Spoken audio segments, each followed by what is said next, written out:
Hello all of you risk takers and truth seekers, and welcome to Phuket, Thailand. It's a Monday 28th of April, and I'd like to share with you my travel experience from Sydney to Phuket, but not alone, but with three other friends of mine. Difference between all of us is 10 years, so we belong to different age group. I'm the oldest, hence why I'm wearing the glasses, grey beard, no hair. So let's go start with the departure from Sydney on Saturday 26th of April, which I started traveling around 5 o'clock afternoon. Flight is at 10 p.m. at night, so plenty of time to reach the Sydney Kingsford Airport. Well, that was a mistake. Never underestimate the traffic. It's a beautiful wet autumn evening in Sydney. Of course, once when it's wet on the roads in Sydney, everything starts crawling. Then I have the issues with the petrol. Somehow I was thinking I have enough petrol. So guys, don't wait the last moment to put petrol when you're traveling, because you're gonna be late in the airport. Once when I finally reached my destination, when I reached the Sydney Kingsford Airport, well, that it's another surprise. It was a chock-a-block. It was hundreds of people waiting to do check-in. Now, once we come to Sydney Kingsford Airport, what you expect is delays for two reasons. Number one, because they're going through a lot of refurbishment, they're doing the new stuff there. Secondly, once when you pass check-in and you go through security, then is a bottleneck. For some reason, security is not very well positioned, but who I am to judge? So there's a lot of frustrations there. Of course, while I was doing my check-in, I waited for my friends, they informed me that they are gonna be late. Of course, they underestimate the traffic itself, but they witnessed a car accident on a highway, so they've been delayed slightly as well. Eventually, we all got our tickets, and surprise, surprise, we don't sit in together. Why? Because the travel agent who organized our trip, he was thinking that's better to be scattered across the plane. I don't know why, because we can read mind each other, we can do, MK Ultra, mind control, whatever it is. But we sorted out this on the plane a little bit later. So eventually we boarded the plane, Malaysia Airlines. I didn't fly Malaysia Airlines since 1998, when I was arriving in Australia in November. And it was a beautiful experience. Malaysia Airlines, it's an amazing company. The customer service is a spot on. So we were on a plane, Airbus 8330300. So 8330300. So that is an awesome plane, configuration 242. And the customer service started very well from the moment we boarded the plane. There was some things I didn't expect while we were flying when it comes to the service and their generosity of offering beverages and food, but I come to this a little bit later. Now, eventually we sat on the plane. I was sitting in a premium economy class, so it been a little bit scattered, but after convincing and beautiful complimenting the staff, they allow us somehow to sit closer to each other. Not too close, of course, but closer to each other, and we could enjoy our flight. Of course, as I mentioned, it was a beautiful, foggy, rainy afternoon in Sydney, turned into night. So once when we start taking off, of course, rain increased, wind increased, and the plane start doing usual dance in cloudy, windy conditions, called the turbulence. Why not? Because we love to shake on a plane. Now, Malaysia Airlines, as I said, like the customer service is impeccable. However, I must say that plane doesn't have the Wi-Fi. So guys, if you're looking to have entertainment on board, forget it. I mean, you will not have. I asked why not. They tried to explain to me something with the letters before the flight number, and I couldn't understand. ABCD gets the Wi-Fi, NFG, I don't know. You don't get the Wi-Fi. Well, it's a 10-hour flight. I don't know why they don't have the Wi-Fi. So guys, if you look to be entertained online, you can forget. Don't do it. Download everything on your mobile phones, on your desk laptops, or your iPads, whatever, tablets. Just do it. Don't wait, because you'll not have the Wi-Fi, and don't be disappointed. Or you can rely on the TVs in the plane. Flight took it 9.5 hours, and of course, as I say, we have the great travel agent who make sure that we arrive on an empty airport, 5 o'clock in the morning, Kuala Lumpur, empty airport. What we want a coffee. So we rush away. Starbucks, it's like a Shangri-La. It was like that glorious light, you know, coffee.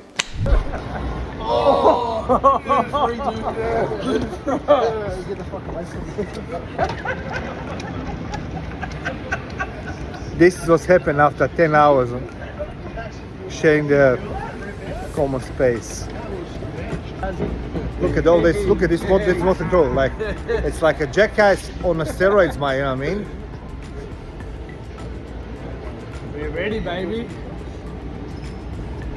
Now there's a surprise. You can buy the coffee, but you can't buy the water because there's no bottled water in the Starbucks. I don't know why. I couldn't understand, figure out why. So 5 o'clock in the morning, we're having the coffee without water, and we were quite thirsty, so we were waiting to some other restaurants and other outlets start opening, which is like a 6 a.m. start opening everything fully. But that time, airports has been filled with the people, and the airport itself, it's truly amazing. I really like it, Kuala Lumpur Airport. Didn't change very much since '98, but it's clean, it's spacious, everything it's beautiful over there. It smells nice.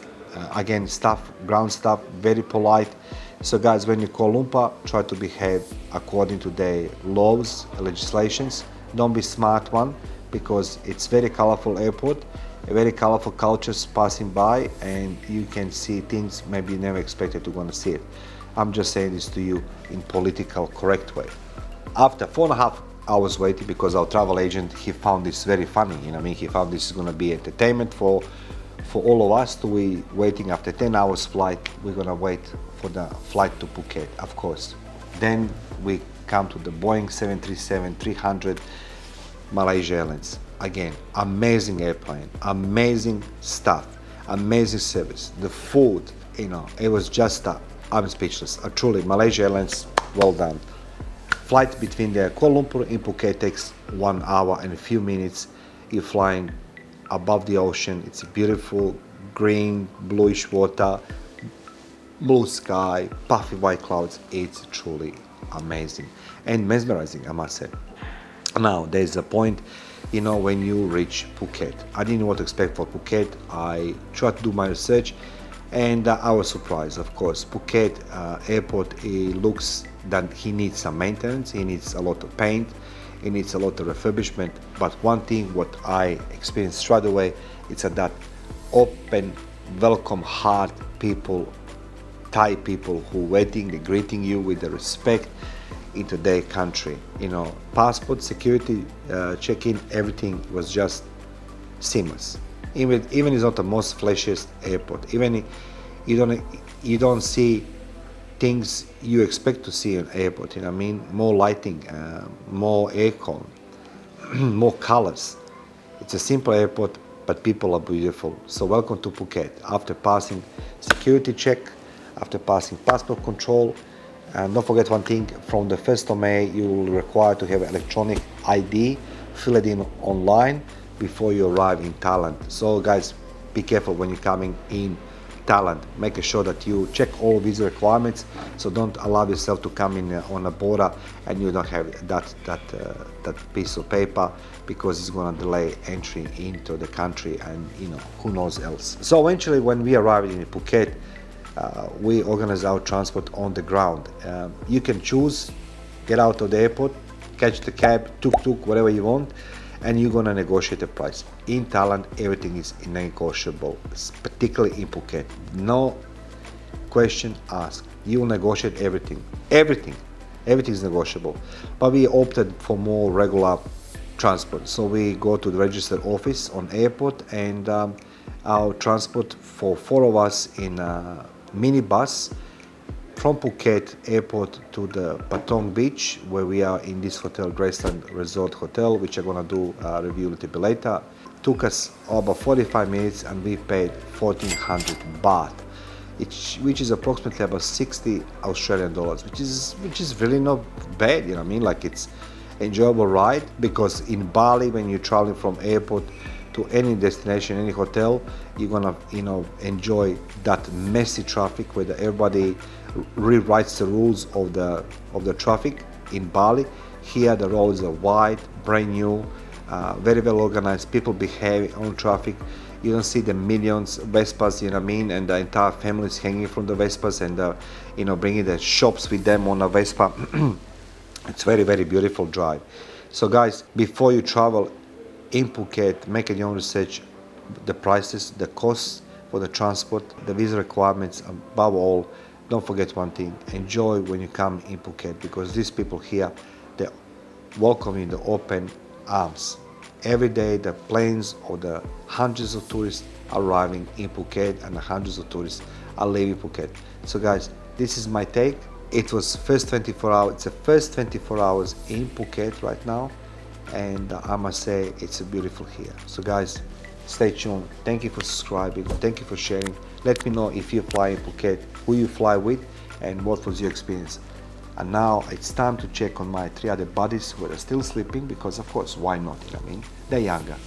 My body says to me, wakey, wakey. Their body says, sleepy, sleepy. You know what I mean? I say, let's go train. They say, like, let's go relax.